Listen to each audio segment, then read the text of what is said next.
નમસ્કાર, હું છું આશિષ દરજી. તમે જોઈ રહ્યા છો એસએમએ ન્યૂઝ. જોઈએ આજના સમાચાર. ભરૂચના કેબલ બ્રિજ ઉપરથી પસાર થતી કારમાં અચાનક આગ ભભૂકી. ચાલક સમયસર ઉતરી જતા જીવ બચી ગયો. ભરૂચના કેબલ બ્રિજ ઉપર પસાર થતી એક કારમાં અચાનક આગ લાગતા દોડધામ મચી ગઈ હતી. સદનસીબે આગની ઘટનામાં કોઈ જાનહાનિ ન થતાં લોકોએ રાહતનો શ્વાસ લીધો હતો. દુતાર પરના દિવ્યાંગ ખેડૂતે રાજકોટના વ્યાજખોર સામે ફરિયાદ નોંધાવી. 25 લાખની અવેજમાં લખી આપેલી જમીન બારોબાર વેચી નાખતા પોલીસ ફરિયાદ નોંધાઈ. જામનગર તાલુકાના દુતારપર ગામે રહેતા એક દિવ્યાંગ ખેડૂત કે જેને પૈસાની જરૂરિયાત પડતા એક વ્યાજખોર પાસેથી 25.50 લાખ રૂપિયા લીધા બાદ તેને ખેડૂતની ખેતીની જમીન પોતાના નામે કરાવી લીધી હતી, જે અન્યને બારોબાર વેચી નાખી હોવાનું સામે આવતા આખરે તેની સામે પોલીસ ફરિયાદ નોંધાવાઈ છે. વડોદરામાં ફરસાણના વેપારીએ ફૂગવાળા પેડા લાડુ વેચતા ગ્રાહકનો હોબાળો. ફૂડ વિભાગ પહોંચી સેમ્પલ લઈ નોટિસ આપી.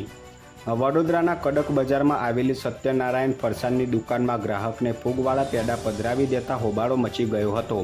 આ સમયે દુકાનમાંથી ફૂગવાળા બુંદીના લાડુ મળી આવ્યા હતા.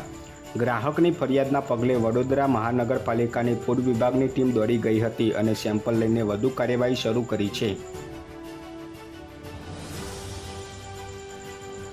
સૌરાષ્ટ્ર કચ્છ આસપાસ સાયક્લોનિક સર્ક્યુલેશન સક્રિય થતાં ભારે વરસાદની શક્યતા. ઉત્તર દક્ષિણ ગુજરાતમાં ઓરેન્જ એલર્ટ. ગુજરાતમાં સાર્વત્રિક વરસાદ વરસી રહ્યો છે, ત્યારે ગઈકાલે ઉત્તર ગુજરાતના જિલ્લાઓમાં મેઘમહેર થઈ હતી, જેથી અત્યાર સુધીમાં મધ્ય ઉત્તર અને દક્ષિણ ગુજરાતમાં વરસાદની ઘટ હતી તે સરભર થઈને જરૂરિયાત કરતાં 2% વધુ વરસાદ વરસ્યો છે. જ્યારે હજુ આજે પણ ઉત્તર અને દક્ષિણ ગુજરાતમાં અતિભારે વરસાદની આગાહી સાથે ઓરેન્જ એલર્ટ જાહેર કરવામાં આવ્યું છે. મહત્વનું છે કે ગઈકાલે સુધીમાં ગુજરાત રાજ્યમાં 3 સિસ્ટમ સક્રિય હતી, તેને કારણે વિવિધ જિલ્લાઓમાં વરસાદ થયો હતો. જ્યારે આજે ગુજરાત રાજ્ય પર 2 સિસ્ટમ સક્રિય છે, જેમાં સાયક્લોનિક સર્ક્યુલેશન અને ઓફશોર ટ્રફને કારણે વરસાદ વરસી શકે છે.